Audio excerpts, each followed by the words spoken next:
What if I told you that Squid Game might not be fiction? That somewhere in the world, people are already playing these deadly games, but not by choice. The truth is much darker than we can imagine. There is evidence, theories, and testimonies suggesting that deadly games are not just a product of imagination. This is the story of the real-life Squid Game, and how we might already be participating in it without even realizing it. This is not just an analysis of a popular series. This is a journey into the world of secret societies, brutal experiments, and the extreme power of the wealthy. Welcome to a documentary investigation into the most dangerous phenomenon of modern society.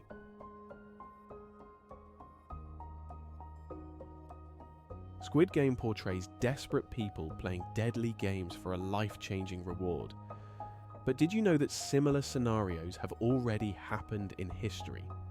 From gladiator fights in ancient Rome through ritual games of ancient civilizations to modern versions of extreme reality shows, people have always been willing to risk their lives for a chance to beat the system. But what if the system wants us to play? The truth is, we don't even need a secret game. Our entire economy is structured to force the poor to fight for survival while the elite watch from their glass towers.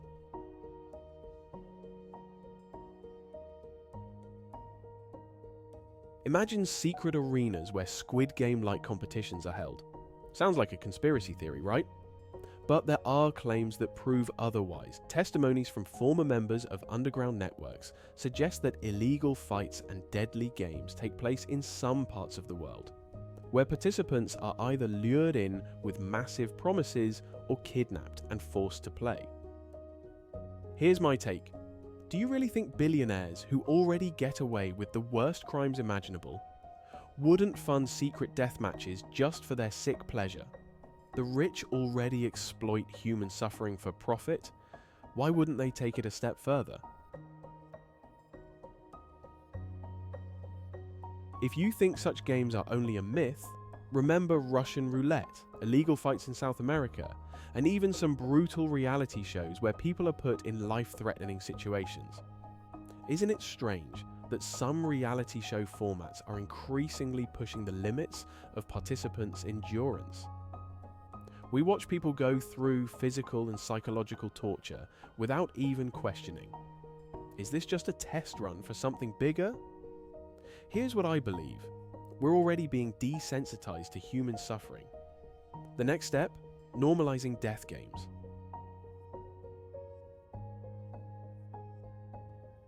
Do we really believe such games don't exist?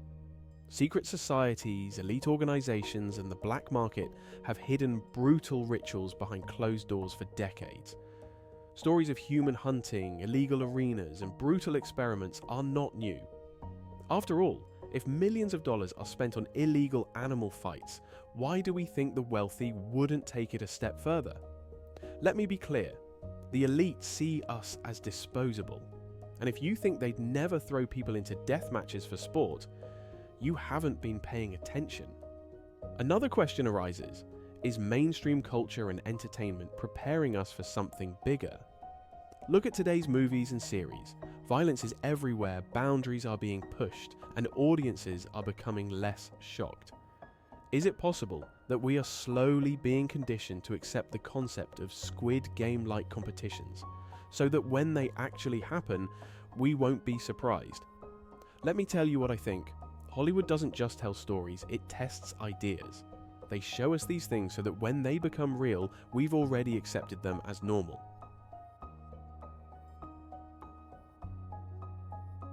Capitalism as a system forces us to fight for survival, and only those at the top can win.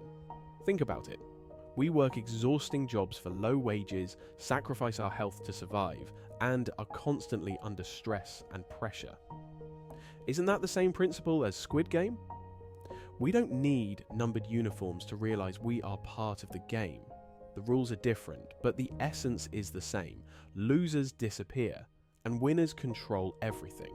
And let's be honest, in today's world, you don't need to be shot in a game to be eliminated. They just let you rot in poverty until you break. Some researchers claim that in remote parts of the world, there are isolated locations where the wealthy organize deadly competitions. There are reports of people who disappeared after receiving mysterious invitations to exclusive events.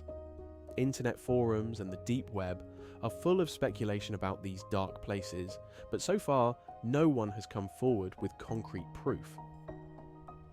Is it possible that those who had the evidence disappeared? Let's be real. We know people go missing.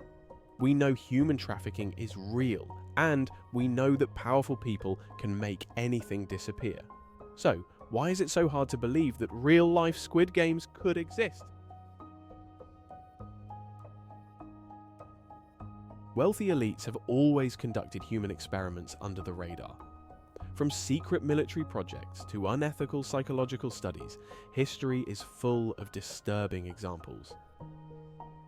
But what if Squid Game is just the next stage? I believe that the ultra-rich don't just want money, they want control. They want to play God. And a secret competition where people fight for survival is exactly the type of twisted entertainment they would indulge in. It's not just about money anymore, it's about power, dominance, and proving they can do anything without consequence. Now let's talk about the scariest part, the future. We're already seeing a rise in extreme reality shows, online dark challenges, and even discussions about legalizing dangerous entertainment. Is it possible that one day real-life Squid Games will be accepted as a form of extreme entertainment? I believe that society is slowly being conditioned to accept more violence. The question is, will we fight against it, or will we sit back and let the game begin? If Squid Game already exists in various forms, the question is, what comes next? Will the future bring the legalization of extreme games? Will the line between entertainment and real life become even more blurred? If we laugh at this idea now, maybe one day we'll be forced to play. And then, we won't be laughing anymore. So, what do you think? Are we already in the game? Is the system pushing us towards something even more brutal? Let me know in the comments, and if you think this is all just fiction, ask yourself, what if it isn't?